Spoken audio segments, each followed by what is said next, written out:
Welcome to the pre-show. I've got a little story to tell. So, guys, I all sent you a picture of a severe bite mark on my lat. So I was in the living room with my wife yesterday, and she was telling me to do something stupid like a wife does, and I was like, "Fuck you! Keep walking before you get a beat down." And I just say that because I know she'll attack. Because my woman's like Italian, and she's just hot, and she loves to attack.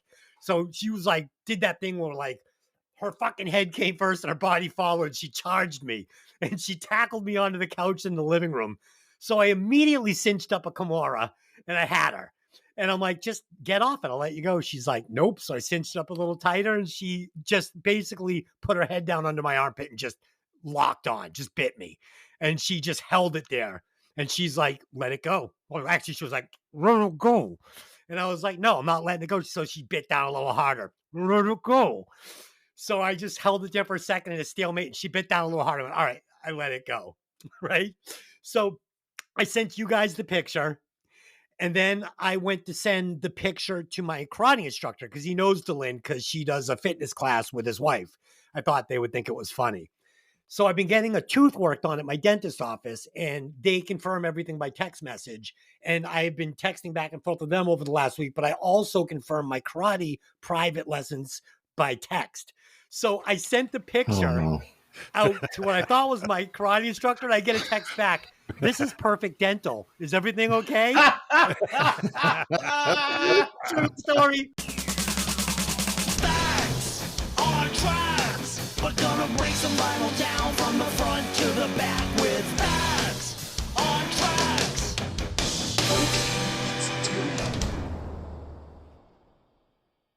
Showtime. Welcome to Breaking Vinyl.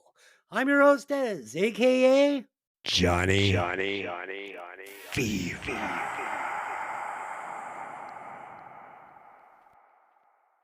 And as always, I'm joined by my three co-hosts. First up, the podcaster, coming through in high fidelity. Evil Ed. Hey! And the podcaster, playing the deep cuts. Dangerous Dave. Hello. And last but not least, the podcaster who loves to go out and watch bands. Eganstein. Hey, That was a strange intro. But you did send us pictures of you at a concert. Who were you saying? last night I saw Dave Matthews Band, and apparently Hey. Dave Matthews is not cool because he holds his guitar too high. So Oh, shit, dude, that picture you sent, he was wearing it like a fucking violin. It was not good. It was not good. But you said they did a couple of good cover songs. What'd they do? The first one, well, they did was it Walk Around in Circles, whatever, with by Billy Preston. Okay. That was good. And then Let's Dance, David Bowie, which was really fucking fun. Nice. Yeah. How'd that sound? Nice. Great song. It sounded really good, really good. Definitely a different take with the full kind of like acoustic band and everything. But and then Cheap Sunglasses, ZZ Top, which was also kind of fun. So yeah, so it was a good show, and those were all three first live performances ever by Dave Matthews Band. So it was good. It's a good time. Cool. Yeah. All right. As always, the mission of this show is for us to introduce each other and you, the listeners, to albums and bands which you may never have heard before, while also discussing the classics. And on occasion, we will ruthlessly insult each other's musical taste, haircuts, and whatever else we can pick on. So sit back and enjoy the show. Tonight, we will be discussing Blender, the fifth studio album by Collective Soul, produced by Ed Roland and Anthony Resta.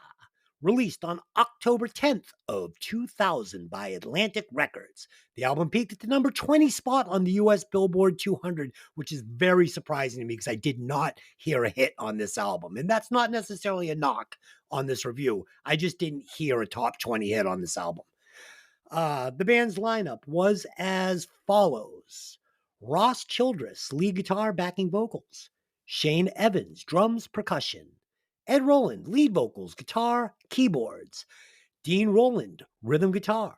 Will Turpin, bass guitar, percussion, backing vocals. Jack Joseph, plug-in mix engineer. Richard Ash, second mix engineer. Anthony J. Resta, synthesizers, programming, Mellotron, drums, and on 10 years later. Sorry. Okay, so there you go. Let's do some band facts on this one. I just got one. Collective Soul took their name from Ayn Rand's 1943 novel, The Fountain Head. So there you go. Fun fact. Dave, do you have any facts on this? Sure. Yeah, the band is originally from Stockbridge, Georgia. And let's see, Ed Roland is the lead singer, primary songwriter, and co-producer. I think somebody's a control freak here. Oh, yeah. And lead guitarist Ross Childress left the band in 2001 after this album. Nice. Ed, what you got? Ed Roland is a Berkeley guy, just like our fellow member Dave. Nice. So Smart I'm curious if Ed Roland actually graduated, because what's the rule, Dave, with Berkeley grads? Nobody that graduates ever makes it in music. You have to drop out in order to make it big time. Which I think is hysterical, because it's like so many examples. So true. So when Collective Soul made a demo before they were signed on an independent record, submitted to 88.5 WARS. Amy Sailing, host of Georgia Music Show at Georgia State University, started playing the song Shine off the demo, and it made it into local rotation. It was an instant listener favorite. The demo was also passed along to 101.1 WJRR in Orlando, Florida, which also began playing Shine, and it quickly became one of the most requested songs.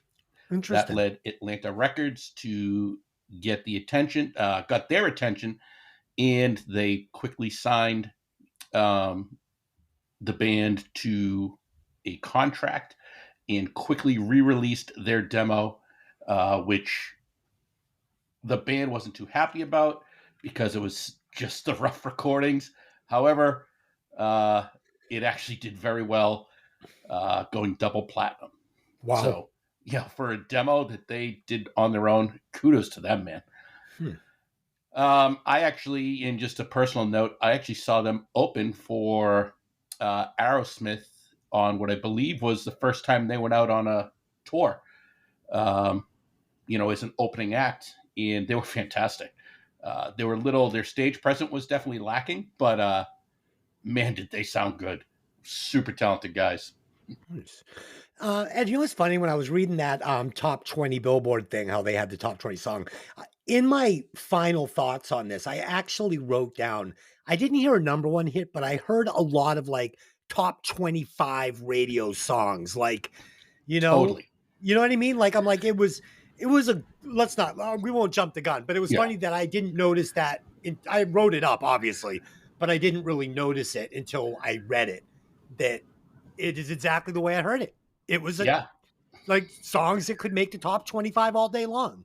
Totally. Just missing the mark, though, of being Shine. You know what I mean? Yeah. Oh, I get it. Yeah. Like they were so close to having another Shine or two, but just Fee, what do you got? What do you got on this one for facts?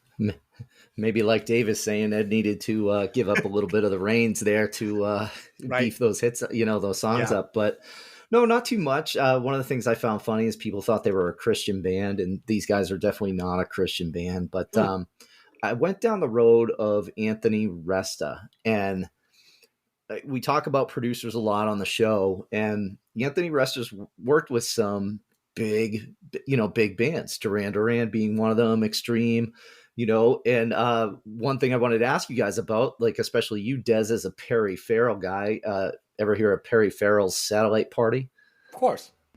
Yeah. I mean, that was Nuno's project with them, right? Yeah. So he worked with Nuno as well. And so I guess he produced that album as well, that Ultra Payloaded or whatever. So, but like with all of these bands, he kind of hit them after their their prime, which is weird, but they're still going. So I thought that was pretty cool. But he produced Dosage and Blender. And when I talked about it last week, Dosage is the album turning 25 this year. And I really like that album.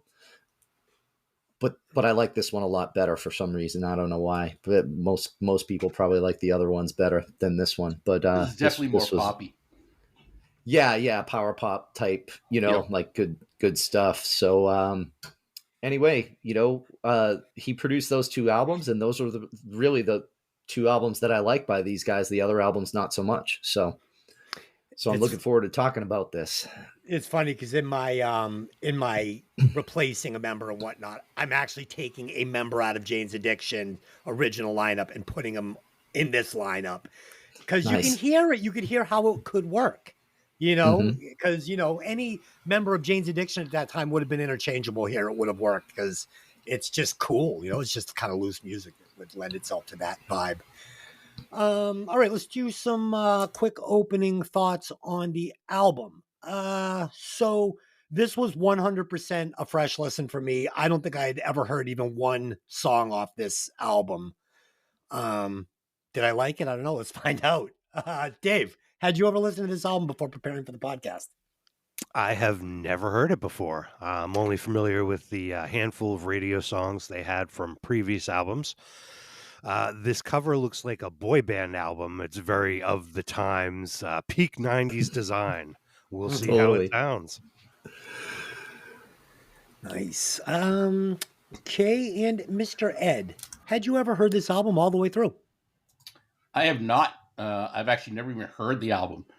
And I got to say, it was definitely the Collective Soul sound, that I think is unique to them. But yeah, never heard it. Glad I heard it. I listened to it a whole lot. Nice. And Fee? Oh yeah, I've owned this album for 20 years. Yeah.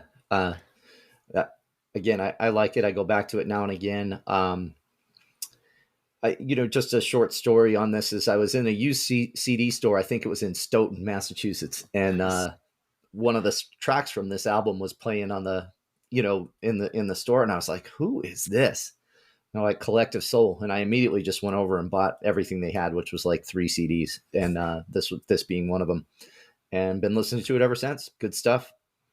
Dude, that's funny. That reminds me of the scene from fucking High Fidelity with John Cusack where he's like, ready, I'm about to sell a copy of Echo and the Bunnies. And he puts it on, people like, what's this? It's like, Echo and the Bunnies. Yeah. He's like, it's good. Just Yeah, like I that. know. Yeah, I was like, holy shit. It's like right out of that.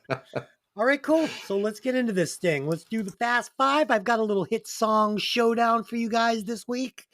If you're not familiar with the band, I'll sing a couple of bars for you, and it should jog your memory. So here we go. Which song is better? Bye, Bye, Bye, or All the Small Things? Dave, what song is better? Bye, bye, bye. Okay. Ed, which song is better? Bye, Bye, Bye, or All the Small Things? And I should just, this is NSYNC or Blink-182 for the listeners. This is hard for me because both of these songs remind me of my kids. Specifically my daughter, because she listened to both of these songs on a continuous loop. But based on the video, I'm definitely going with All the Small Things. And Fee. Yeah, this is another tough one. I mean, I enjoy the boy band sound a lot, but we'll go with some Blink-182 here. Yeah, the correct answer is All the Small Things. That song rules. It comes on in my car, and I'm like, work sucks. Yeah, I'm there. I'm all over that song. Okay. Track number 2. Here we go. What is better? Butterfly by Crazy Town or Arms Wide Open by Who Cares? This band sucks. Dave, which song is better? Do I have to pick one of these? Oh, come on. Butterfly kicks ass. Good. No, Guilty it does pleasure. not. Guilty pleasure. Oof. I guess we'll go Crazy Town because those other guys, no. Suck. Okay. Ed, which song is better? I like both songs, but I actually prefer Creed to Crazy Town. Creed is such a fucking pussy ass bitch band. Oh, I The hate that. band is great. The singer was the problem. Yeah, the singer was the problem. I'll go with you on that. Because Super douche. Alter Bridge is fantastic. Yeah, I'll totally agree with you on that. It's the singer that's a big old pussy. Fee, what do you got? Yeah, I'm going with Creed on this one. Oh, come on, dude. That's a come, my baby. Come, my baby. Be my butterfly, my sugar, my lady. I fucking love that song. I fucking love it. Shady Shifty or whatever his name is. I fucking love it. And actually, Anthony Kiedis wrote the music and that song and gave it to his cousin, I believe, which was in Crazy Town. So that's actually like a rehashed Chili Peppers song, which is why it's so fucking good. I've got to do a Chili Peppers album eventually. All right, number 3, Closing Time or Creep. This is a tough one because these are both great songs. Dave, which one? Creep. And Ed, Yeah, I gotta go with Creep. Fee. Definitely Creep. The correct answer is Creep. It's a better song, but they're both very good songs. I enjoy them a lot. Okay, number 4, another tough one. Slide or One Headlight. Oh, Dave, which one's better? Who's the first one by? Slide by Goo Goo Goo Goo Dolls. Yeah, I don't remember that one. I'll have to go with the second one. Ed, will you sing a couple of lines of Slide for Dave? So why don't you slide? Yeah, there Now I it is. remember. Yeah, great fucking song. Ed, which one do you like better? Yeah, both great songs, I think. But I think Jacob Dylan is the best Dylan. And Wallflowers, I really dig their hits. I'm going with One Headlight. Very And cool Fee. song. Yeah, for sure. Yeah. Fee. One headlight. One headlight man. for sure. I fucking love Slide, and I love the Goo Goo Dolls just because these guys knew how to write hit singles, man. Like, holy shit, could these They were guys write hit fantastic songs? live, too. Oh yeah, I actually saw him with an acoustic guitar and his buddy on bass at a on like some little TV show when he still had long hair. The singer, fucking nailed it, It's fucking great. But the correct answer here has got to be One Headlight. I mean, it's a great band, little better than fucking Goo Goo Dolls, and I'll give them just a nod for that. And this one is going to be really tricky. Number 5, Hey Jealousy or Friday, I'm in Love by The Cure. Dave, which one? Going with The Cure all day long. And Ed. Jim Blossoms. And Definitely. Fee. Oh, fuck the Gin Blossoms. I saw them live. I wanted to slit my wrist the entire fucking show. Oh, yeah, The because The Cure won't make you want to do that either. Nope. They them. totally do. Fuck them. So which one is it, Fee? The Cure all day, every day. It's The Cure all day, all day. Even though Hey Jealousy is a really good song, and it's very hard. Isn't this the one where the singer, one of the founding members, killed himself? It was a drunk, and they kicked him out of the band, but he was writing all the songs for the band or something. Yeah, I don't know. That was the guitar player. Okay. He was having some issues, and they kicked him out of his own band. Yeah, that song always kind of hits me because I know I can feel the guy's pain who wrote it, but whatever. Okay, so let's get into the track breakdown on this very complicated album. Okay. So Skin is the first track. And, I tried not to hold it against this band that they were doing that thing that bands like Smash Mouth did, where they had a lot of like too much samples and stuff that really like pigeonholed them to like 1997, 98, 99, 2000. Like they definitely did it better than bands like Smash Mouth because they're a better band and they're deeper and their songs have more just substance. So, but it almost felt like all these samples and scratches, it almost felt out of place on this album. Like they were forcing it in to be relevant in the time because that's what everybody was doing. And it didn't work for this album and it didn't need it. And it actually detracted from these songs, but I digress. Here we go. My first impression was how good the production was on the album. Very good production. After this little opening guitar riff, the band kicks in, and that's when I noticed, wow, this is going to be great production. It sounded huge, but huge without a wall of sound. It just sounded like slick and big. The song definitely felt late 90s to me. The scratching and the samples, it didn't work for me. It's because it didn't need to be there. I mean, it worked on the track, it was fine, but it didn't need to be there. This wasn't that album. It just wasn't. Um, and the vocal inserts, these little sampled inserts, reminded me of a better version of Smash Mouth, like I said. And that's not a compliment because fucking Smash Mouth sucks. And the song is better than that, in my opinion. Dave, what do you got? Yeah, I kind of agree with you on this one. Feels like they're doing a little trend chasing here. I didn't like the guitar riff to open. I didn't understand the lyrics. Oh no, there's a middle section of scatting and record scratching. This is really bad. Random sounds throughout the song. Oh fuck, more scatting. Now I know why the guitar player quit after this album. Oh shit. Oh shit. Yeah, but Dave, like you said, they were trend chasing and it was hurting the album. Ed, what do you got?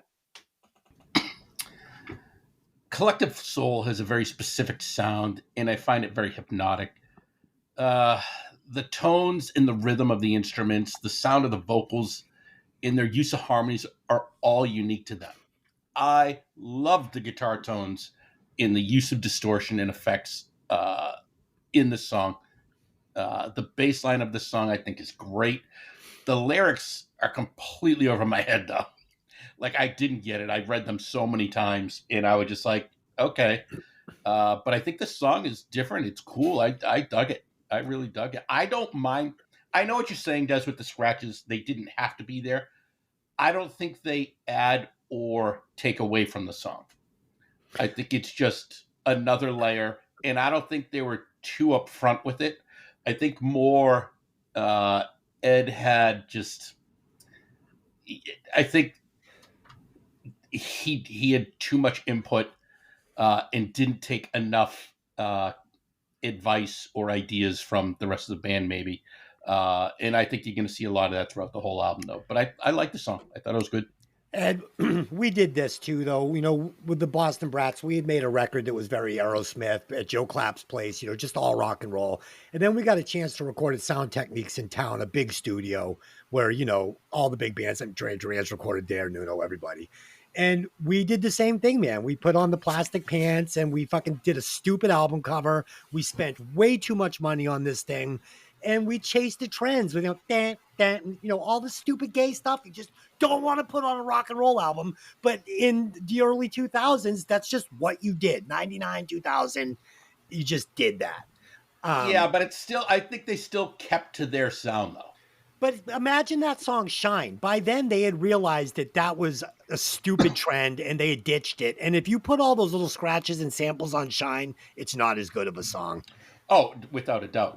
Right. But I think overall, though, you hear a song and you're like, oh, that's Collective Soul. There's never a hesitation. Right. But this album, like when I hear Shine, that's kind of what I imagine like they are. Like they're a very like, kind of like that Blind Melon type, like grassroots, folk rock, really cool, legit music. And when you put on this Smash Mouth garbage, it just kind of, it knocks them down a notch to where they don't need to go. They didn't need that crutch. They were better than that. Where a band like Smash Mouth was like, this is pretty remedial. We'll give them some window dressing to hide the fact that this is a shitty song. So, Fee, what do you got? That's funny. I was going to wait until the second song to kind of bring it up, so I'm glad you guys brought it up. But sometimes we talked about with the effects and stuff, like you guys have mentioned, like, oh, someone got a new toy. Did you kind of feel that way with this? Like somebody fucking got access and just... Yeah. Oh, the two mixers. Went way too crazy. Yeah, you had the two guys that were doing samples and mixing. It's like, you could tell, like, they're like, we want to be on the album, both of us. Like, I've got this idea. It was just like, oh, guys, pack it up and go next door. Smash Mouth is recording in Studio C. Go over there. We're making a nice, clean folk rock album here. Sorry. Right. No, you're good. Regardless, I'm with Ed on this one. Because my other question on this was, I wonder how Ed likes the vocals on this, because they do hit some harmonies and stuff. And I was like, Ed either really likes this or he fucking hates it. I don't know. I love their vocals. Love the vocals. I think the vocals are really good. I love this song. It's a playlist track for me. I liked it even more with the headset on. I hearing all the different shit going on. I don't know. It just works for me. But Yeah, I mean, I like you said, I tried not to ding him for it. Like on the first Boston Brats album, Nick had a one of those things with the tube where you talk into it like Joe Yeah, Perry. Talk box. Yeah, so then we did shuffling dice in that big studio, and Nick had got a new toy, and it was this thing you put on your guitar that makes it sound like a synth when you play the strings. And he did it did the solo with that. I listened back to it to this day, and I'm like, why were we doing this?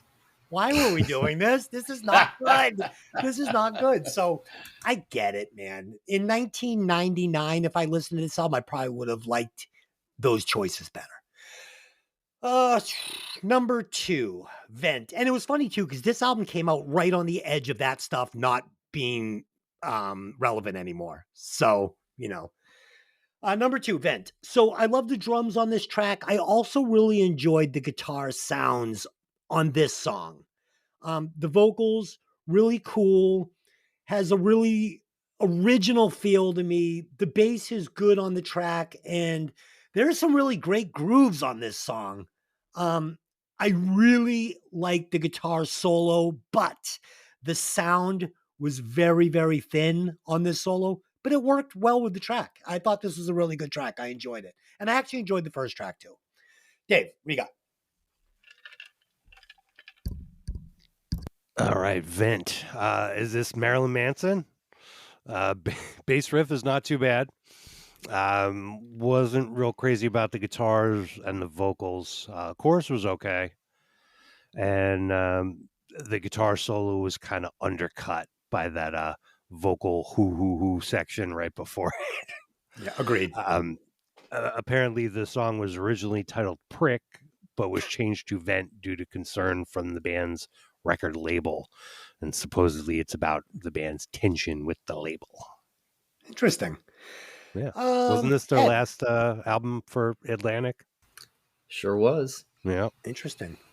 I mean, the Prick isn't very edgy. I mean, a song called Prick. I mean, that's it. Okay. Sounds like we could probably slip in under the radar. Ed, what do you got, you prick? I'm a total prick. Totally. Vent. This song is totally more of a dance groove vibe, tones, like everything about it right out of the gate. And I really like it. I like the use of 2 lead singers. I think it's a huge benefit, and I think they use it well. I think this song is very groove-centric. Really takes advantage of electronic tones mixed in with standard instrumentation. And kind of like based on that, this is before kind of like this is the beginning of everything going towards like basically all electronic at this point. But I like the way they blended it. I thought it worked really well. Again, another great bass line that really carries the song with the drums. The more I listen to this song, the more I like it. I feel it's almost like an American version of one of my favorite bands, Jamiroquai. And they're more of like an acid jazz funk band. Not that Collective Soul is, but it's got that unique sound where you hear it, you know it's them, and I dig it. And I'm begging you to never pick an album by that band you just said. Dude, Please Don't do it. Please do. Don't do it. No. No. totally. Don't Have do you it. guys ever heard Jamiroquai?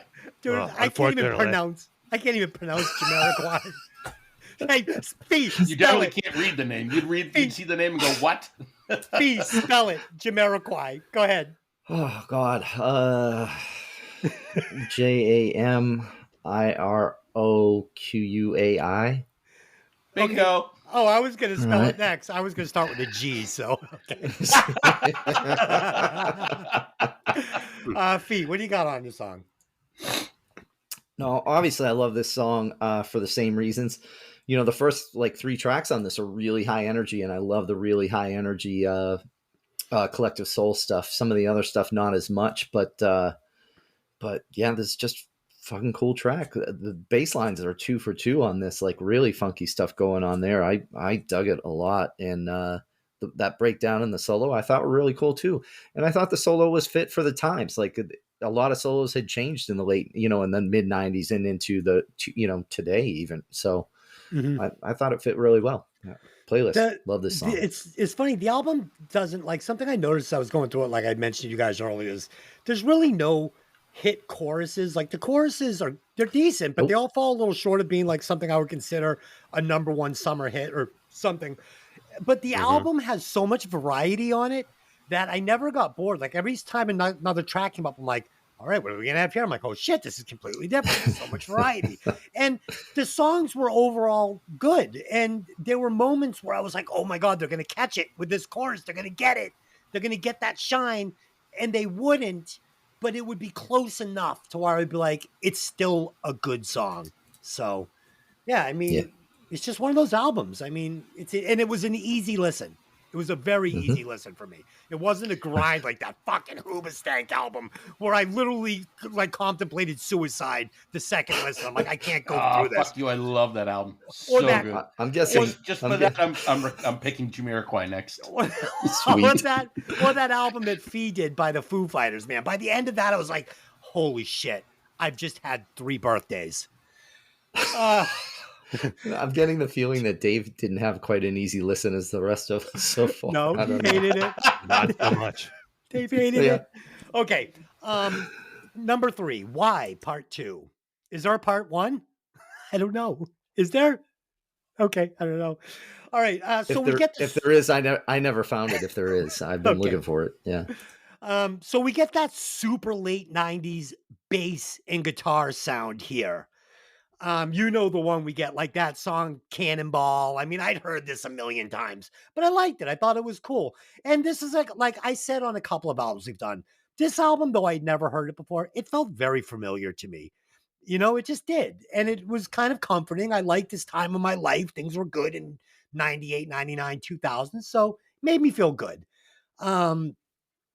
It's mixed with cool vocals, really subtle backing vocals, but they were very unique and they stuck out to me. I was like, wow, I really like that backing vocal idea he's doing. Like Ed was saying, the lyrics for me, they were quality. I mean, I'm a lyric guy. Yeah, sometimes they got a little confusing. I couldn't understand really where he was going, but sometimes it kind of took that artsy poetry feel for me, and I appreciated it. I could tell that the guy really tried and really attempted to put it all in to the vocals and the lyrics. And where it got boring for me and a little confusing sometimes, it made up for creativity and effort. So I had no problem with these vocals or lyrics on the whole album. But the lyrics, what I just said about the lyrics is what kept this album from feeling like a 90s cookie cutter album to me, because it wasn't a lot of repetitive stuff in the vocals. He was really deep and wordy in the verses, and it helped the album not be a cookie cutter 90s album, but it also hurt the album in the choruses because he didn't give me anything to lock on to. And that was a double-edged sword. And again, I appreciate the guitar solo. He's not incredible as a player, but he's creative and he's playing for the track perfectly. So yeah, I appreciate it. And I really enjoyed the song. Dave, what do you got? Yeah, we got some down-tuned guitars and fuzz bass. It's modern rock. Nice. Yeah, this isn't too bad. I will say the singer does have a. We were kind of touching on it before. He's got sort of a distinctive voice to him, so you know him when you hear him singing, which is a good thing. This song seems to follow the formula of their older material, which for me is a good thing. Because I like, the older stuff that I heard from them. Guitar solo was kind of tuneful. This is the best song so far on this album. The little drum fill in between the riff is also cool. And the song reached number 2 on the mainstream rock tracks chart. Wow. I don't remember it. That's so weird. I don't remember it. Ed, what do you got on this one? Yeah, I remember it once I heard it again. I was like, oh yeah, okay, this sounds real familiar. But again, you guys both said it. The song opens with the distorted guitar, distorted bass, and I really like it. I thought it was just a glorious song, and the distortion really added an edge to it, and I appreciated that. I'm really enjoying the musicianship on the album so far, combined with the great vocals, melodies, and harmonies. Honestly, I wasn't a huge Collective Soul fan. I liked them, but after hearing this album, I'm definitely a bigger Collective Soul fan now. Just because I don't think I was exposed to much of them other than when I saw them their first tour. So yeah, I loved it. I really dig this whole, just their identity, the layering of the songs. For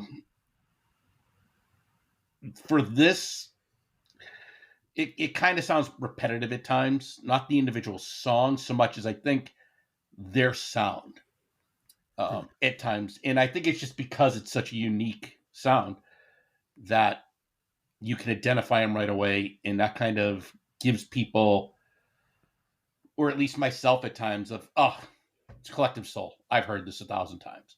But it's not, because, as you dive into the songs, in really, this one's a good example of it. You hear all the little differences and all the little added things. So I like it. Nothing on this album felt repetitive to me. That was the charm of the album. Like everything sounded different, but in the same pocket, but different. Fee, what do you got on this one? For me, this is the track right here that was playing in that record store when I first bought these guys. I was like, holy shit, this is good. And it sounds, verse-wise and everything's just sounds so simple, even the music, and sometimes those simplest riffs, those simplest sounds just kind of catch you the most. And for me, this track did that. Playlist might be the best track on the album. Yeah, like Shine for me was such a good song. Like I really, really like that song. And it reminded me of another band, Days of the New, who would do like Shelf in the Room. And these were really good songs. And like I said, this album just doesn't remind me of that. So if I listen to this album, if someone was like, I want you to listen to an album and tell me who it is, I would have never guessed it was the same band that did Shine. I would have been like, no way. It's the same band. Like you would think after listening to Shine, like they wouldn't touch these fucking samples with a 10-foot pole, but they did. Track 4, 10 years later. So this is the moment when I started realizing that they were not using these samples and weird effects to enhance the songs. They were using it because they just wanted to use it and they wanted to put it everywhere, whether it helped the song or not. I wish this track had come right in with the vocals and skipped this drum intro with a weird effect. It didn't benefit the song. It just didn't work. The bass, drums, and vocals are so soft, and I mean that in a good way. They're so soft. I really like this track. The synth they put on this, also very, very nice. Really good melody on it. And the different effects on the vocals throughout the song, like they would switch up the vocals from one section to another. The effect on it, it really worked in this for me. I liked this psychedelic guitar solo. And I noticed that this song didn't need a huge hook to be appealing to me. So I thought this was a great song. I really enjoyed it. Dave, what do you got? Well, yeah, we start off with this drum loop. That's actually a really good idea that you had, that they should have just started right off with the vocal instead of, this business in the beginning. Yeah, I can't really understand the lyrics. Definitely hearing some Beatles influence with the sounds I'm hearing. 2 minutes into the song, they finally drop the title, and the guitar solo sounds like Angry Bees. But the song was okay. Some of these songs don't seem done when they end. Notice they didn't really feel complete, or they didn't quite wrap it up. Like Dave, sometimes it felt like they just pushed stop on the reel-to-reel. Right? Yeah. You're done. Next. Yeah. Well, when that drum intro came in, I thought I was about to hear another one of these like kind of like popped up Smash Mouth songs, and then it comes in with this smooth, like classic fucking Collective Soul sound. And I'm like, why did you set me up for this with that? No, bad, Ed. What do you got on this one? Oh boy. All right, we're doing 10 years later, right? Mm-hmm. This song takes a band sound in a different direction with an acoustic based song that has a fantastic bass line to carry the melody of the music. I love the way it intertwines with the vocal melody in such a beautiful way. We're 4 songs in, and I am so pleasantly surprised by the detail that is put into the music and the production of their songs. Because, and I'm glad that I only listen to, when we do this podcast, I listen to everything with the headphones to really be able to pick out all the little things. And what I'm liking so far the most are the different layers, the multiple guitar tracks, the little effects that are on everything.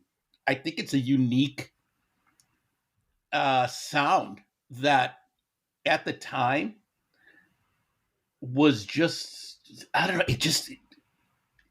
it works.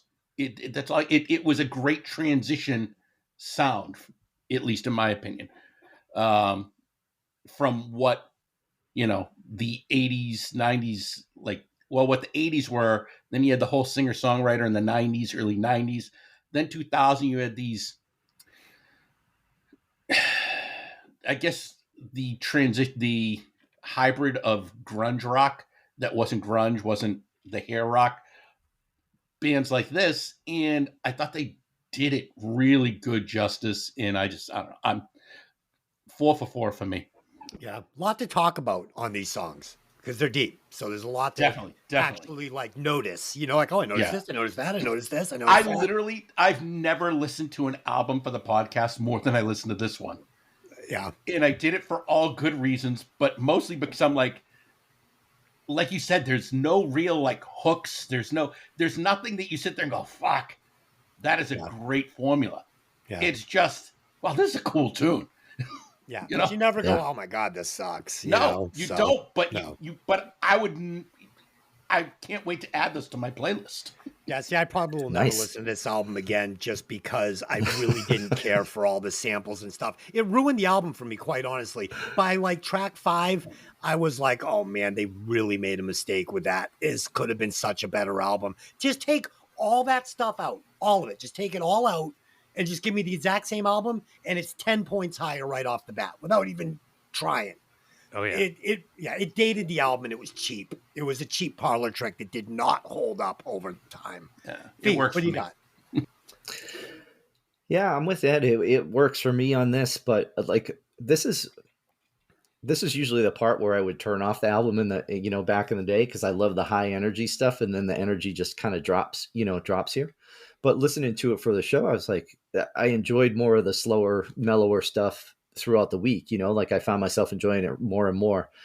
So this kind of grew on me a bit. I felt this had the makings of a hit track had they not doctored up some shit on it, and had they had someone else kind of rewrite, rework, or just to do some things, just a few tweaks, I think would have made this a hit song. But it's okay, above average for me for sure. Fee, 100%, man. There's a few tracks on here that are what you just said. Track 5, Boast. So, Dave, like you said, I like the little Beatles intro here, okay? This is a nice little jam. We get this acoustic and electric sections that work really nice together. His acoustic guitars are mic'd up really well. I like the sound a lot. I loved all the guitar tracks on this song. Again, we aren't getting a huge hook, but the song itself feels radio ready. And this is one of those ones that if somebody played it for me and said, where do you think this landed on the Billboard 200? I would say 25, all day, So yeah, I thought it was good. Dave, what do you got? All right. So yeah, this song is pretty modern rock. We start off with the chorus. Verse riff is pretty kind of standard for the genre of modern rock or butt rock.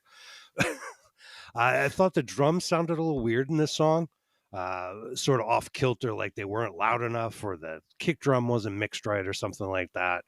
And I had a hard time with the the bass guitar didn't seem like it was there until the middle of the song where they spotlight it, and then it goes to the end, but it just sort of appears out of nowhere. And again, here song just sort of cuts off, and I didn't feel like they had an actual ending. But it's okay. You muted Des. If I don't let my cat in the room, he'll go downstairs and knock the router down and unplug it. So and that would be the end of the show. So I had to let him in. Ed, what do you got on this one? This song grabs you right out of the gate. I think it's an infectious, upbeat acoustic guitar with a great full drum pattern. I mean, I love that drum beat he's playing behind it.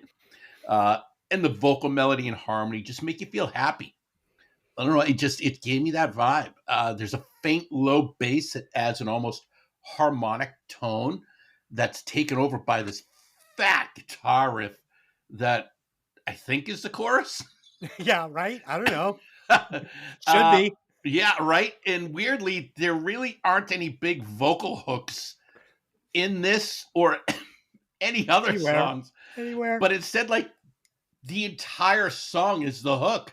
Because I found myself just going, that is such a great just groove. Yeah. Like, I don't know how to describe it. I love it because it's different. But if you're a lyric focused listener of music, you might get a bit confused because these I'm not a big lyric guy. I love really well written lyrics, and I like the way these are written. But like sometimes I found myself going, what is he trying to say? Yeah. But they work for the song, so I'm okay with it. Ed, over that guitar part that you're talking about specifically, if they had come up with the right melody and right harmonized vocal there, that could have been a fucking huge hit. But it wasn't there. Pete, what do you got? It was weird. Yeah, it was. Yeah, see, I get torn on this song because I feel this album is full of really deep, heavy lyrics. And then you get this just repetitive. So you want to because you have to, whatever. Yeah. And it just kind of, it lost it on me. And I was like, is this a filler song? And then you hear the music and I'm like, this is no fucking filler song. This is good stuff. I love the way this song moves. I love the energy of it. I felt lyrically it was knocked down for me, but overall I enjoy it. It kind of felt the heavy riff, the heavy guitar riff felt really familiar to me. Like something that I don't know. I want to say some band like Monster Magnet did back in like the mid 90s or something like that, Oh, I don't know. It felt familiar. Dude, Space. It was good. What's that song? Space Truckin' something or other. Space Badass, whatever, man. Yeah. Oh, Space, dude, that song is so kick-ass and that video is so kick-ass and then the rest of the album is no good. Because I was going to pick it. I'm like, it's the best song ever. But Space Lord, mother. There's some great guitars on that. Holy shit. Fee, so that repetitive vocal you're talking about on this, yeah. So this is where the singer, he was like, this music track is great. This is a hit song. So he's like, this is where I'm going to try to do the earworm thing and repeat a line over and over. The problem was, it wasn't a good line. That was the problem, Yeah. So he heard something nobody else heard. He was like, I hear it. This is it. And all I was like, All right. So that ends side A. So if you're listening to this album on vinyl, flip the show over and kiss Fee's bald head. Here we go. So guys, I will give you a very quick, funny little story. So we were going to the casino last night, get a little dinner, play some games. That is an open roll karate on Saturday, casino on Friday, and I'm going to play golf with Ed and the boys tomorrow. So I don't want to hear any shit about how I don't leave my fucking house. First of all, and back to the bubble on Monday. Yeah. First of all, okay. Wait. How long is karate? Hour. Okay. How long was dinner in the casino? Like 4 hours. Okay. And how long is golf? Dave knows. 2 hours. It was 2 hours. Dave 2 hours. Yep. So 9 total. Oh God. Yeah. All right. There was a weird guy walking around. So we're eating in this restaurant and this guy walks by. I go, oh my God, his pants are ripped from his belt buckle all the way down to the bend of his knee. And I can see his Hanes white underwear, everything. This weird dude. So I go, did you see that? She goes, no. So he sits down with his date. And then he gets up, I go, look, look, look, look. So he gets up and she's like, oh my God, I can see his entire fucking ass, his underwear, everything. So I go, he must be leaving. He must have split his pants and he's leaving. Nope. We've seen him walking around the casino. But anyway, we're Did you see any gum? No, I didn't see any He gum. he didn't sit on any bubble gum? No bubble gum. So we're driving to the casino. I'm driving, and my wife gets a text, and she starts laughing. I go, "What's that? What's so funny?" She goes, "Nothing." I go, "What's so funny? It's funny. You're laughing. I want to know what the fuck you're laughing at." She goes, "Well, I just got a message from Michelle, a text message, which is her best friend. She lives out in Florida." I go, "Well, I'd like a chuckle. What does it say?" She goes, she reads it. It goes, "I'm proud of you. You're a single parent doing a great job. We don't have any kids. We don't have any kids." She does. That fucking bitch was talking about me. Yep. Holy shit. I'm proud of you. You're a single All right, parent. did I doing a great tell you job. guys the story of the bubble gum? No, go. I love it. All right, so I'm doing this acoustic gig down in Plymouth, right on the waterfront. And it's summertime. The windows to our back are open to the street. You know, like people are just coming up and hanging out at the window behind us, and the bar's packed. And this dude who looks like he's out of like an 80s country rock, like quasi trucker biker movie, Oh, shit. but he's only like 5'1". Nice. Sits down and has really short cut jean shorts on. He sits down and spreads his legs right in front of me and the guitar player. And I go, Gross. "Oh my God." I lean over to my guitar player and I go, "Hey, look, the dude sat on some gum." I'm And, just and my nuts. guitar player looks at me and goes, "What?" And he looks over and the guy's scrotum is hanging out the side of his shorts. And he gets up and it looks like he sat in gum because it's just dangling there. It was the funniest thing ever. Ed, you know that he is a total psycho and he knows his balls are exposed. Oh, He of gets course he pop does. balls. Of course he does. It was so Honored. disturbing. Yeah. Yeah. I mean, whenever I'm out and my balls are out, it's not on purpose. Oh, God. So Ed, was he sitting there like full spread eagle, like He just was. He locking was eyes showing with off. you guys? He was either fucking with us or really wanted to let us know he was interested in us. Listen, But We like couldn't figure it out. guys are weird. arms Man. crossed, locking eyes, Oh yeah, bubblegum, judging us the fucking whole thing. entire time, going, "Go ahead, say something. Look at the gum I just sat in." Listen, do you Love know how it. many times I've been in the steam room at the gym up from my house? You're in there, you got your towel on, you're sitting on the bench, and some dude comes in, pulls the towel off completely naked, and then like lays down spread eagle in front of you. You're like, okay, I'm done here. I mean, you can't go in the steam room without some dude laying down like he's fucking Rose in Titanic. And he's like, paint me like one of your French girls. Fucking psycho. Dave, Fee, anything happened to you interesting during the week that you would like to share on the flip? Ooh, the flip. I like that. I can share a little quick thing. Oh, So, go ahead. so I was walking down the hall a couple weeks ago, and I see this skinny looking kid. You ever see that movie? What's the movie where he teaches that super greasy skinny kid to fight? You know, by doing the the crazy eyes. You know what I'm talking about? No. Well, this either way, it's some fight movie, whatever. Super scrawny, skinny, tiny, greasy, pimple faced fucking kid walking Not down my the hallway. No. No. I'll look it up. I'll look it up and tell you guys. But yeah, this tiny kid, he's got to be 5'1", 80 pounds if he's lucky. You know, like pimples, full on braces, and he's got this shirt on, and it says "I heart milfs." Oh, fuck you. And I just Fuck walk you. up to the. I walk up to the kid and I was like, "What's up, man?" And he says, not much, mister." That's what they all say, mister. Oh, You're always shit. mister. And I was like, so you like MILFs, huh? And he goes, "Sure, it speaks for itself, sir." And just fucking turns and walks away. And I was like, legend. This kid's amazing. Great Dude, line. that's fucking amazing, Yeah. dude. That's I love milfs. So, guys, I just sent you all a text message. Will you please view the text message quickly? So, this was the tile above my dentist chair when I was getting my procedure done yesterday. I noticed this stain on the tile in the ceiling above my chair, right? So I say to the dental technician, the one that I was ragging about her mom having fucking lupus, which she said she told her mom, and her mom's like, what an asshole. So I see this stain above the chair and I go, hey, what does that look like to you? And she goes, I don't know what it look like to you. I go, turtle. So I bring my wife in. I go, hey, honey, come in here. She's on the waiting room. I go, what does that stain look like on the ceiling to you? She's like, so fucking inappropriate. You're fucking if just shut up and sit there. She leaves the room. Guys, what does that look like to you, Dave?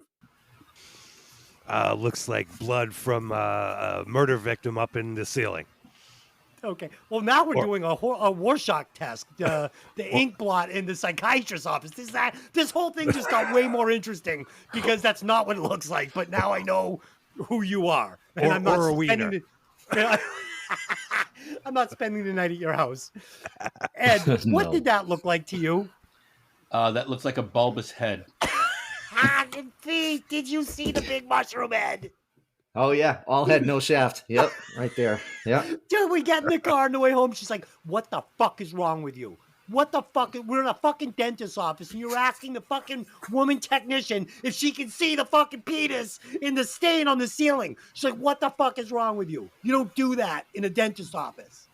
Oh my God. The dentist came in. She's like, the lady goes, what do you see in that? I'm going, what do you see in that tile? And the dentist is like, he's just shaking his head. He's like, can we just move on with the procedure? And just like that, this has come full circle to the original text that Deling got saying, you're such a wonderful single mother. Yes. And then the very next day, after the penis on the tile thing, I send them a picture of a giant bite mark on my back. Like this dentist office is going to be like, you can't come back. 2 weeks ago, you insulted my technician saying her mother is like Stephen Hawkins because she has lupus. Today, you're fucking telling us all to look at the penis on the fucking ceiling. And then you send me a picture of a fucking domestic violence in your home. Just fuck off. Don't come back. All right, everybody. Let's get back to this fucking, this album. I have to tell you guys, I am enjoying the flip side a lot more now that you're all contributing. Okay, number 6, Turn Around. Bright Eyes. Okay. Again, I wish they left out the over-affected drum intro. It makes the track feel dated in a bad way. It didn't need to be there. But I get it. It was the flavor of the period. We've already been through this. When the track finally does kick in where it should kick in, again, it sounds great. Really nice, simple acoustic guitar riff. We get more quality vocals with, again, nice lyrics. I like these lyrics. It was something to bite into. I was trying to figure out what he was saying. Kind of similar to the bonus track we're going to do, only I didn't like that. That was unhinged, not fun for me. And I've heard it before, but no. There's a nice section where the singer kicks it up a little bit, where he starts like giving us some of that like rock vocal. And I really like that. I wish there was a little more of it on the album. The organ, really nice touch. Okay. So take out all the shitty samples and all the smash mouth. Take all that crap out and put in some fucking nice fucking organ and some strings and some fucking shakers and an egg and fucking a vibra slap. Give me all that for trimming. And we're doing way better here. Okay. I loved the outro, but it was completely fucking mauled by the scratching they put over it. They took this wonderful piece of music, this wonderful outro, and they molested it with fucking Smash Mouth scratching. And it just ruined it for me. Melted in front of my eyes. Dave, what do you got? Yeah, acoustic mellow song. Seems a little generic. The second verse and chorus has all kinds of wacky guitar effects I did not enjoy. The bridge is very loud and harsh. Please quit yelling at me. I like that. That. Oh, it was too much. It's too much of a contrast. Like the song itself isn't that bad, but guitar solo does the job. Bass is nice and prominent during the quiet part. The end of the song is a mush of too much Pro Tools studio editing. Totally on that part. It would have been so much better if it, 4 guys in a room, without all this bullshit. Yeah, Just dude, like you said. totally. Well, 5 guys. You gotta have the organ in there. Okay. But during that bridge, I liked it because the guy was just giving me something else. It was just another. It was another dish in the buffet. They were like, "Would you like to try this?" I'm like, "Yes, I would. That's tasty." Ed, what do you got? So I didn't think all those like scratches and stuff stood out that much. I heard them, but they didn't distract me from the greatness of what I think is the music, because I think the musicianship on this album is exceptional. But this song, I think it's another great song. I feel it has more depth than the previous songs, and the overall tone is just fantastic. I like the addition of an upfront keyboard and piano on this song. I think it really adds to what makes the song stand out. I liked it. Yeah, I mean, come on, man. It's like Mark McGrath, fucking Smash Mouth. It's all the worst bands of the time that use this sample. But and it's the same sample. Like, they didn't even come up with their own scratch sample. But it took all the crappy parts of those bands, but made them good. Yes, Like, no, I agree. Like, I wouldn't put these guys in the same conversation as those bands. But that's what I'm talking about. Like, the only reason they're in the same conversation right now is because they took those bullshit fucking Band-Aids that those bands used and put them on this great album where it didn't need to be. I do not want to hear a scratch in a song with Elton fucking John. Don't do it. That's not cool, man. Fee, what do you got? I'm with Ed on this. I really like this song a lot. I thought this was one of the better, like, slower, mellow songs on the album. The lyrics were really deep on this one. The organ felt great. And I felt that the piano ending, I thought they were kind of trying to portray it as more like a record scratch, like you can hear the needle in the groove, Oh, that was definitely there. That was definitely there. Yeah. And it was very cool. But they also Yeah. had the "You're Gonna Be a Star" Smash Mouth scratch over it a million times. And, ugh. Either way, I really like this song. Yeah, and I hate when they take a vocal and sample to like, "You're gonna be a star." It's like, oh, fuck you. Fuck you. Okay. Yeah. You Speak My Language, track 7. So what I liked about this track is what I like about the album. It's got a lot of diversity. It's got a lot of different things for me to kind of pick through, and I kind of like them all. It's all over the place in a good way. I mean, there's everything is in this. This is a 22 ingredient soup, and I'm like, I like it. What it lacks in a chorus hook, it makes up for with really good production on this song and a fun arrangement that I really enjoyed. Solid vocals, interesting lyrics, and I liked what he was doing vocally on this track. Again, the chorus is not a hit, but it is cool. With some tweaking, about 7 more words, this chorus could have been really good. Dave, what do you got? Yeah, we got a little darker feel here. The chorus abruptly jars into some fake metal. I feel like there's not enough meat in these lyrics. It's the one thought over and over again. But this is not actually their song. It was by a Boston band who was loved by critics called Morphine. Their singer, who is also the writer of this song, Mark Sandman, died of a heart attack in 1999 at 46 years old. Wow, that's young. Yeah, I actually went back and listened to the Morphine version, and it's more cohesive than this. I kind It's of like way it a different little than better. this. Yeah, yeah. So, yeah, it's okay, but Yeah. so Ed, not their song. what do you got?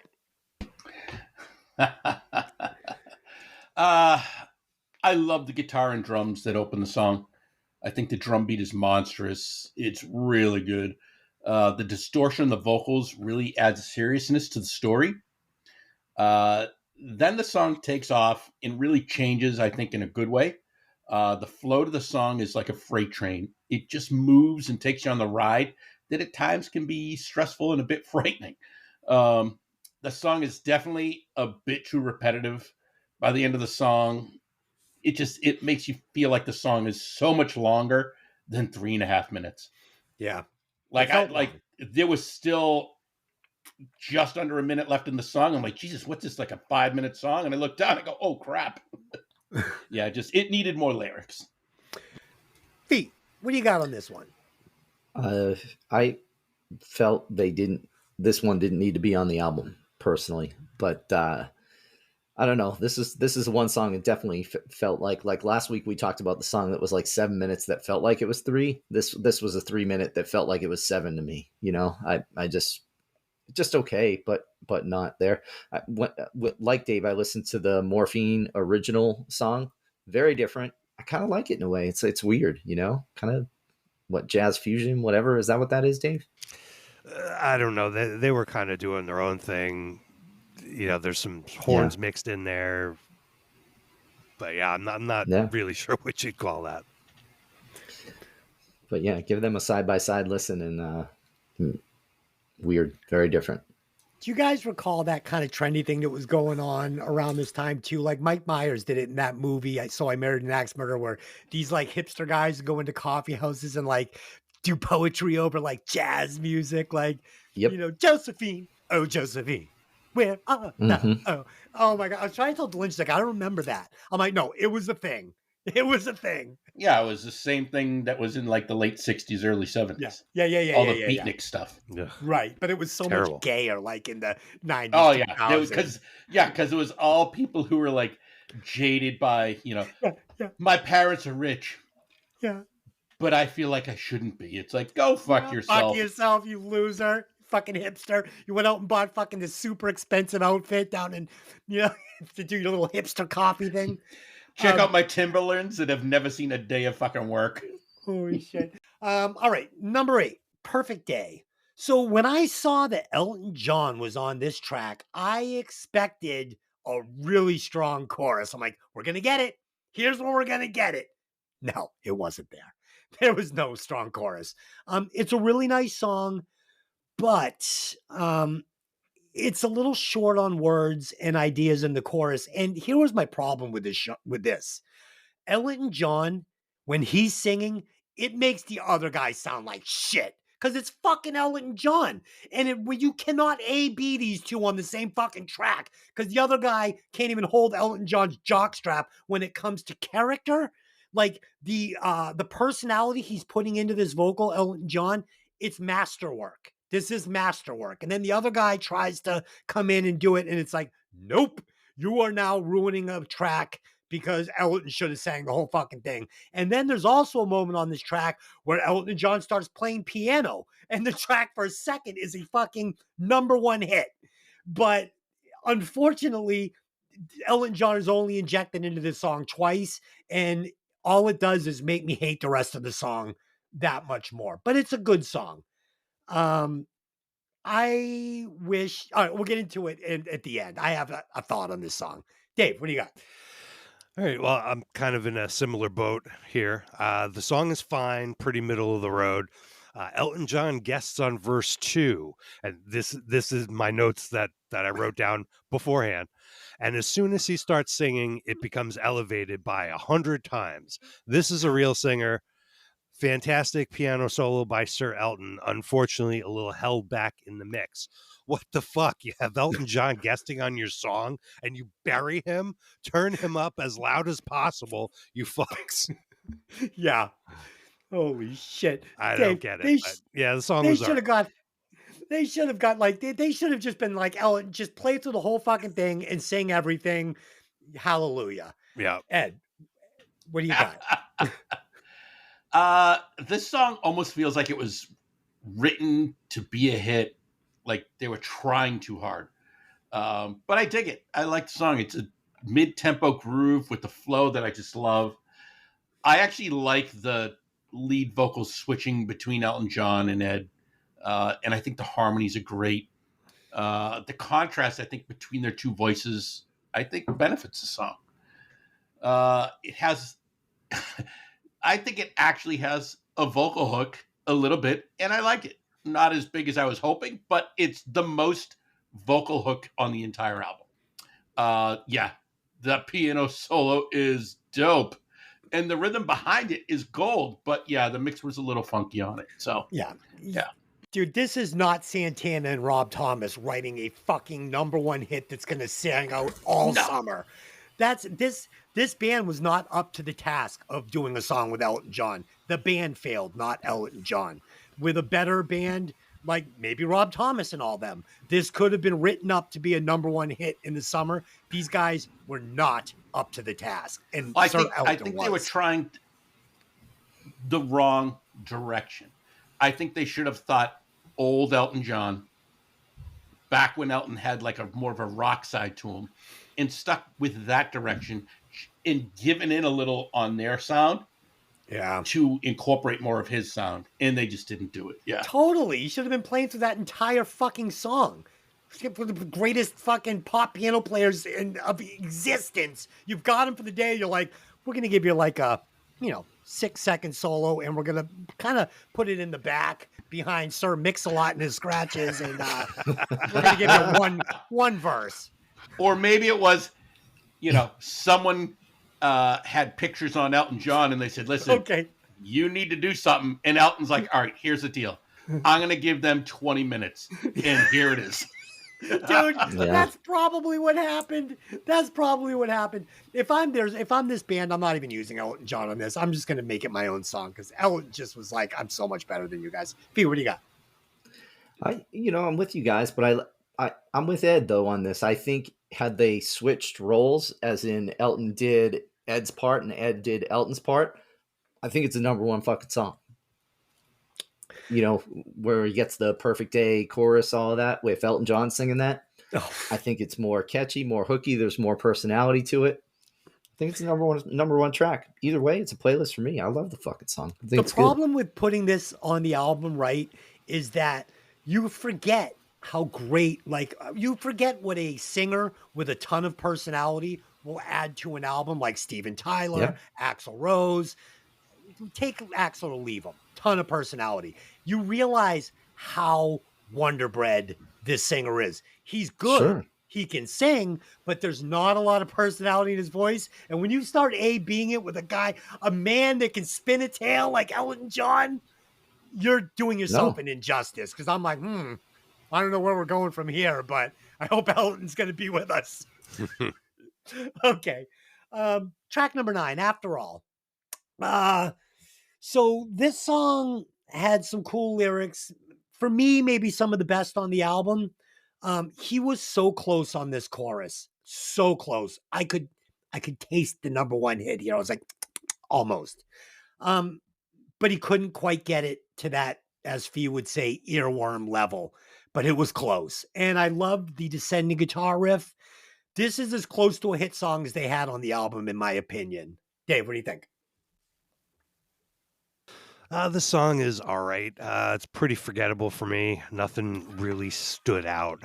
The guitar solo was severely phoned in, but the Leslie effect guitar at the end was fun. The rotating speaker sounding guitar. Nice. Yeah. Ed, what do you got on this one? This is another mid-tempo gem for me. There's a beautiful sounding acoustic guitar, but not in a traditional way. It sounds almost like it's layered with a clean electric guitar in this deep, deep bass tone that just fills your ears with this wonderfully emotional sound. I totally dug that whole beginning of this. Something about the song really connected with me structurally and tonally. I feel the song is pulling emotion, like some deep stuff out of me. And it made me feel like, okay, this is real potential for something here.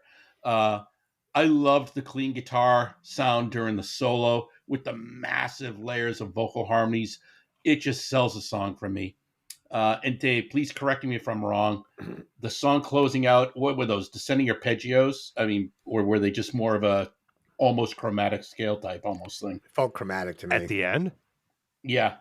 There was a guitar, the guitars playing like it sounded, it didn't sound like a complete scale. It sounded more like just arpeggios to me. No, that was that descending guitar riff you're talking about. Again, yeah, over and over. Yeah. Yeah, he's just outlining chords. So I I thought it was gorgeous. I liked the way Yeah, it that was a good worked. part. I felt it didn't step on anything, and it added some nice color. So I really liked it. Yeah, but this song in particular was one that I felt like the music was making me feel some melancholy, some goodness, but the singer was not bringing that out of me where I'm like getting sad because his Right. personality he's Delivery. not telling the story the way I need that story told. Right. Yeah, You but know? like I've always said, I'm more of a music. The music is what connects with me more than the lyrics. So that's why I think I got more of an emotional connection to this. I liked it a lot. Like a song like Season of Wither, like if that's not Steven Tyler, that song is not moving me the way it does. Like Oh, right. Yeah, I mean, God. you put a stiff singer in that and sing the exact same thing, and it's like, okay, Feet, what do you got? Well, you'll notice that none of us replaced Steven Tyler with Ed Roland from fucking Collective Soul did Aerosmith, Oh shit! But no, I didn't have much to say on this one. My only note was not much to say. It was just an okay song, like very listenable, easy to listen to. Yeah, like I said, it's as close to a hit as I heard on this album, I think. Number 10. So this one, Over Tokyo, this felt like a movie soundtrack to me, and I love movie soundtracks. And I just thought it was cool. I love the subject matter of the lyrics. I mean, it's not a hit single in any fucking stretch of the imagination, but it's just cool. It was a fun track. I enjoyed it. So this would be one I would probably put on. I was just like sitting around chewing a gum, I was like, I want that Blade Runner feel. Like, let's do Over Tokyo. Dave, what do you got? Tune in Tokyo. Yeah, it's okay. The guitar in verse 2 is really a lot.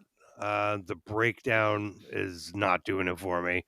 The lyrics, seemed okay, but I thought they overused the distorted backup vocals that go along with the chorus. Okay. And Ed, what do you got?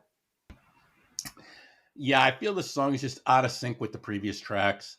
There are some positives to the song, and it starts with this distorted synth bass.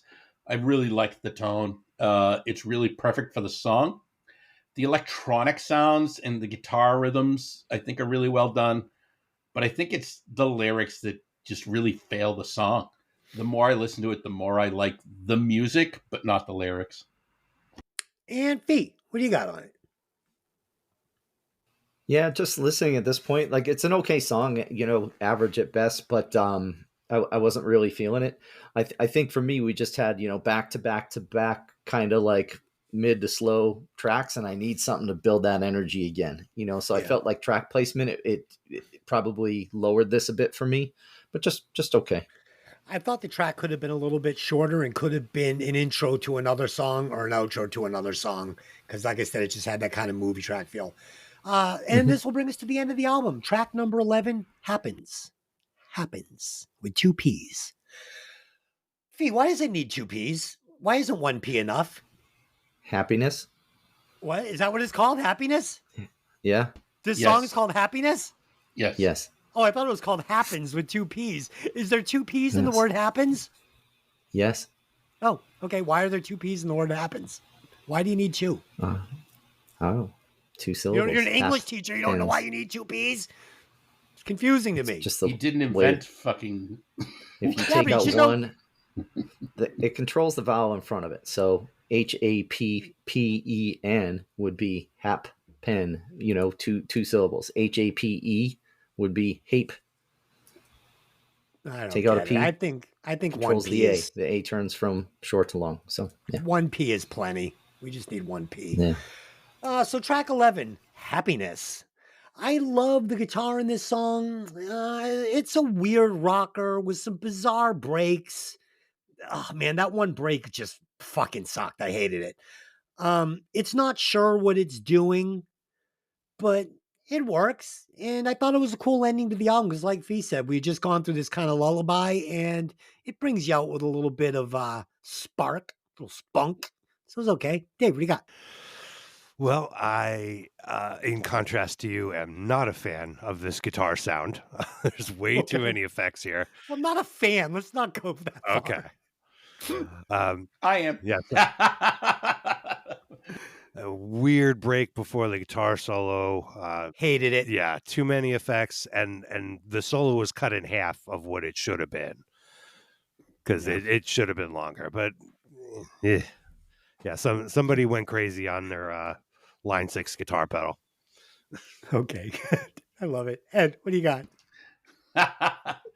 yeah, I agree. It is definitely a weird thing. But like Fee said, after the previous songs on this side of the album, wow, it's a great kick-ass riff, and it takes names, and I love it. However, it is a super weird song. It's super dirty with the production, and it's not something I'm usually a fan of. But I feel the tones, the great ripping riff, and the use of electronic instrumentation serve the song well, and just they end with something that's completely different, but also their sound. It's almost like they just said, okay, yeah, like I think it was what Dave just said. They just went crazy with their effects and go, let's just friggin' see what we can do. But I thought it was a decent ending song. Not my favorite, not my least favorite either. So good. Fee, glasses, prescription or Walmart? Prescription. Dave, prescription or Walmart? Prescription. Yeah, I'm Walmart over here. Fucking low Minor class prescription bitch. as well. I'm just not wearing them. Low class bitch. All right, guys. So that wraps up. Oh, I'm sorry, Fee. Did you like the last song? My bad. I love the last song. I Oh, love the okay. energy it brings. Talk Yeah. about it. Like I think it's a great way to close an album. How many times will we talk about the last track on an album being like, you ended it with this? Yep. This is what you want to leave us with? Absolutely. Yeah. When I hear this song, I'm like, give me the fucking next album now, right now. If this is Right. what you're going to bring me, I want it. More. Tons of it, please. Yeah, I thought it was a good closer. I thought it took you out with a little bit of a pop. A little bit All of right, energy. so that's it. We have done Collective Souls Blender, complicated album, lots to talk about, and I think we did it justice. So now it is time to release The bonus track.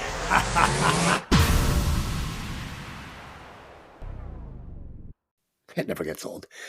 This week's bonus track was requested by one Doug Heffernan of the Queens area. He writes, I'd love to hear you guys review The Soft Parade by The Doors. So that's just what we're going to do. It's a Doors song, so of course I can't hate it, but it's one of those Jim Morrison rant songs that sometimes I love when he does this, and other times, like on this track, I could take it or leave it, and I definitely could leave it here. This song is crippled by its 8.35 second runtime and Jim Morrison's unhinged, repetitive rants. It also made up for the song itself is made up of 10 different ideas for 10 different songs that they never finished. All of the ideas are fine, but together as one body of music, it's fucking gross. It goes on way too long. It's a bad buffet. I want out. It's pushing 46.5 watts. Dave, what do you got? Yep, sorry. We're just writing that score down. I've heard this one before. I remember hearing this rap on the radio. Welcome to the Church of Jim. Strings under the verse, and then the harpsichord coming in is kind of creepy. But then, oh no, what is this lounge disco bullshit? They ruined it. What could have been a cool song. And then we're just going to go on this journey. It sounds like a TV theme song. It goes all over the place. Back to a spaced out drum heavy feel, which at this point I got, it may have had some or a lot of influence on the Alice Cooper band. They were listening to this for sure. Absolutely. What the hell is Jim singing about? I don't know. Then we have this multi-tracked vocals at the end, give it a completely unhinged feeling, and then it ends. It takes you on a journey. I didn't hate it, but yeah, they could have really made it a little more succinct and maybe not had so many different parts. My score is 57. Nice. I felt like it was like one of those little discs you'd send to like an A&R guy. Like, here's 5 seconds of like 20 ideas we have. Yeah, sampler. Yeah. Like, fuck, what? Ed, what do you got? Nice. Oh my God, fucking kill me now. I am not a fan of this type of Doors songs. I loathe songs like this. Also, slow Doors songs just make me want to jerk the steering wheel into a pole. They are the most depressing fucking things on the planet. To be honest, I also have a bias against the Doors because they have some seriously great bass lines, yet they didn't have a bass player, and that Right? just pisses me off. Me too. Oh, drives me up a wall. The main music groove is very disco-esque. It has a great bass line, and that's obviously the meat and bones of the song. However, the song is too trippy for me, and I'm seriously struggling to listen to the entire thing. Too much spoken word, too much bullshit, just too much everything I don't like about the Doors. I gave the song 35 watts. Yeah, it sucked. And I was fucking, I'm going to be honest with you guys. I scanned through a lot of it. I couldn't, man. I couldn't. I didn't have 9 minutes of my life to give to this song. I had about 6 minutes to give. So that's about what I listened to, but I did skip around. So I heard enough from all of it. Fuck this song. V, what do you got? Very, very disappointing. Thank you. No, I love this fucking song, and Oh, this you is the would. best and the worst part of the Doors. You know, in Morrison and his fucked up life. You know, so if you followed, if you've read about it, you've seen the movies, like like he's a not so complicated guy, if that makes sense. It does. Thanks to drugs. Yeah, drugs will do that shit to you. But I'll just read through my notes. Like, I'd like it more if it started without the spoken word in part 1, and then I'd like it even more without part 2 with just the like keyboard or a xylophone or whatever's fucking going on there. But then the third part of the song comes in, and I love the like rhyming breakdown so good. And Dave, you talk about the disco lounge, like they tell you, man, this is the best part of the trip right here. This is it. This is the best part. And it is the fucking best part. This part is so good. So good. This is the best of the Doors right here. I don't recall you ever being into psychedelics much. No, not into psychedelics much, but I like the idea of it. Yeah, absolutely. Yeah, and then all that outro stuff. I don't know, so good. Like, I get into it as this song just builds and builds and builds and builds on energy. I love it. I gave it 80 watts. 80 watts. Holy shit. Fee, I agree. There are some really bright spots in this song that I heard, but it's not a song. And I am also a huge Doors fan. I mean, Riders on the Storm, so many great songs. Really, really enjoy it when they're firing on all cylinders, but this wasn't it. Ed, fair enough. How many watts is this pushing with Fee's ridiculous 80 watts? Yeah, exactly. Nope. But hey, to each their own. Yes. All right. So this dredge of a Doors song is pushing a very average 54.62 watts. Yeah, it's below average. Dave, where does that landed on the Breaking Vinyl Wall of Fame for Doug Heffernan? Yes, I have heard as a side note that this song is best experienced within the context of the album overall. But I didn't have that kind of time. So we are at, with the Doors Soft Parade, number 21 on the bonus track chart, under Asia's Time Again, and above Hailstorms Here's to Us. Holy shit. There's no Asia way keeps moving up. Fuck that Asia song, man. I don't know which one. I don't want to listen to either one. Maybe I'd rather listen to Asia than this again. I don't know. Yeah, at least I think the musicianship in the Asia song is better than this. I don't know. All right. Let's do favorite song we cut, and then we'll replace a couple of musicians. My favorite song, I think, was After All. Enjoyed it. Thought it was very nice. I would cut Perfect Day only because I'd like to hear what Elton John would do with it on one of his albums. If he finished writing it, sang and performed the entire thing with a better band. I think it would be a fucking really great song. I would remove Ross Childress on guitar, and I would replace him with one Dave Navarro on guitar, who I think could give us the same performance, but with way more tasty licks and a much better guitar sound. So there it is. That's what I got. Dave, what do you got? All right. Favorite track is Why Part 2. I just kind of like that one the best. And I would cut, I don't know, all of them. Pick one. Shit. I get Ghost. And okay, so if I have to replace one member of the band, I'm going with Ed Roland. I feel like these guys want to rock out, and he's pulling the boss card and making them do this bullshit. So I'm going to stick with the aesthetic of the album cover and nominate Joey Fatone as the new lead singer and band leader Holy of Collective. shit. Yes. Love it. Oh my god. That is so absurd. I love it. I would like to also put Perry Farrell on this album and take Ed off. So I'm going to put Jane. I'm going to turn this into Jane's Addiction. Just make Ed, Jane's what do Addiction you play got? this album. Yes, Jane's Addiction. It would be such an improvement on Jane's Addiction. Part 2. Okay. All right. My favorite track, I was torn. I have both Vent and Boast, but if I had to pick one, I'd probably go with Vent.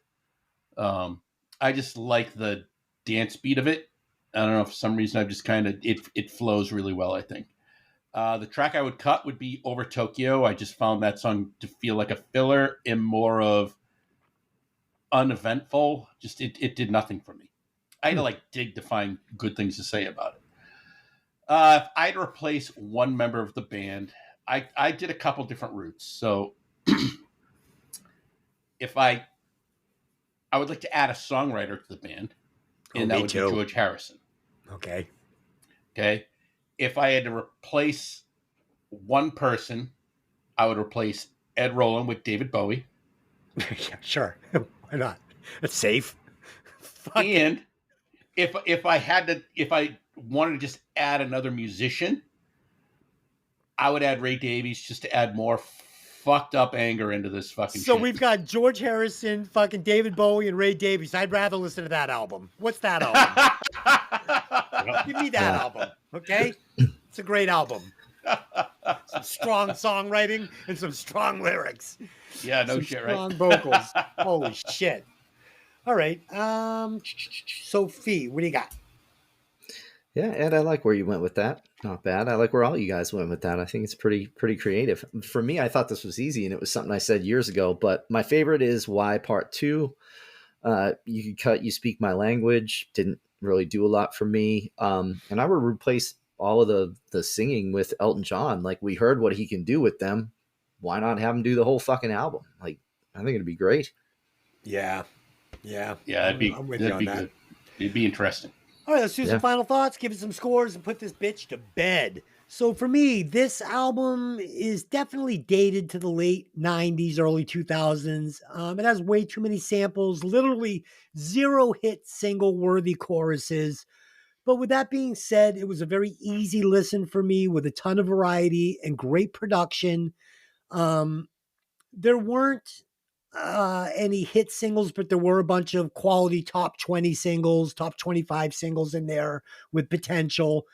The album is way better than average for the year it came out. I mean, being surrounded with bands like I had mentioned that they were competing with, Smash Mouth, Mark McGrath, stuff like that. It's much better. So for me, it's pushing 67.7 watts. That's my score. Dave, what do you got? Well, I was not a fan of this album. Too much studio editing. Clearly. Random sounds, too much effects on the instruments. I'm not sure what they were trying to do here. It's not poppy enough to be pop, and it's way too polished for rock. If they had went with the cover, what the cover looks like, and went, the boy band pop direction, at least there'd be some fun, catchy songs. But I can't remember any of these songs. My score is 35. All right. 35. Holy shit. Yeah. This isn't a 35. This isn't a Higher than I 35. thought it was going to be. Holy shit. I mean, this is down. Well, I mean, but listen to Fee with Dogs the More. It just shows you how we hear everything so different, because that should have been like a 90. Sure. 97. Oh my god, no. out of 1,000. Yeah. Yeah. How Come It Never Rains is better than any song on this album. No. Any song. Oh, yeah. Fuck no.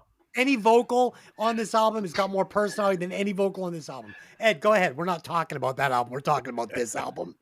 All right, but I need to follow up with the Dogs D'Amour right. shit that I had to pick up with the doggy fucking poop bag.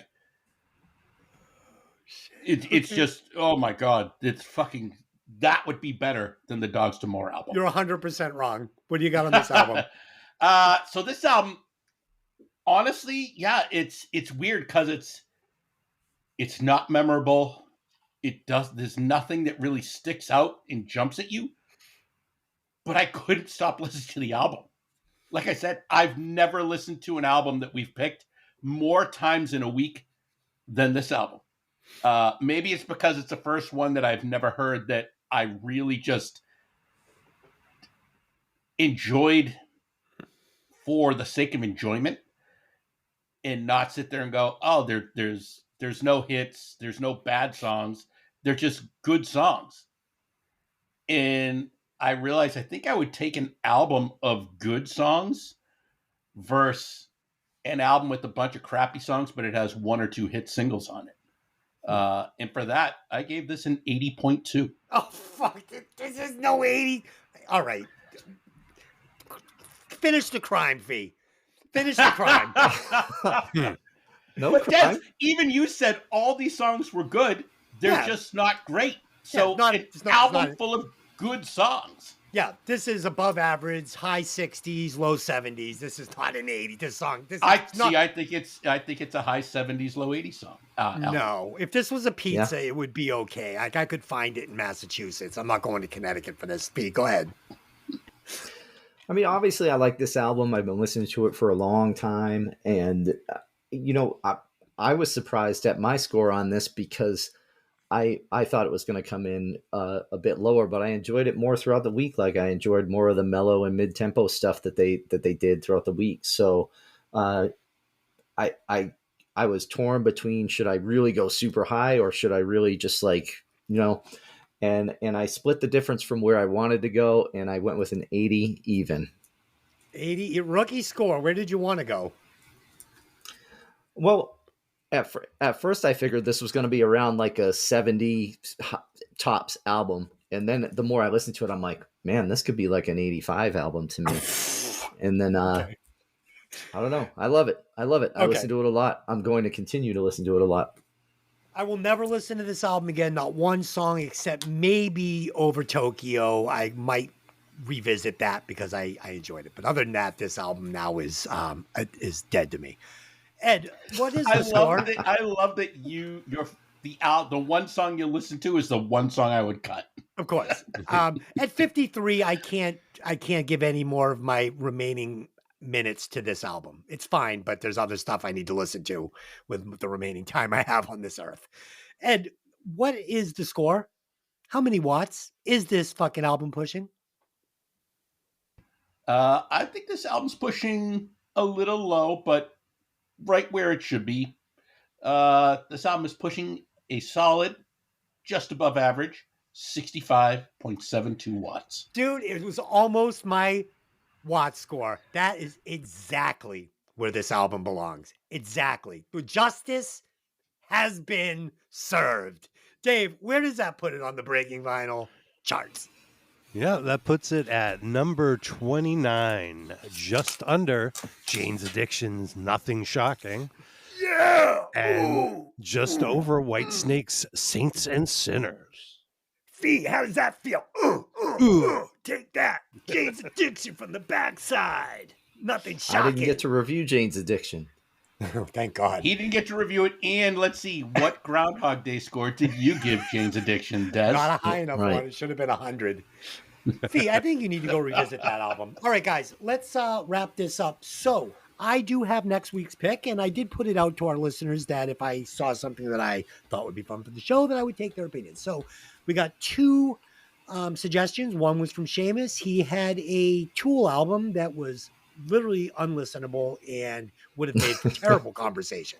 So sorry, Seamus, that is not going to be done. We're not doing that. The other one came from Artie, the one that called me Joe Dirt. Thank you. And he suggested that we do Linkin Park Hybrid Theory. And Dave just died. Dave just died. I'm going to be sick Holy next shit. week. I'm calling out now. Dave just died.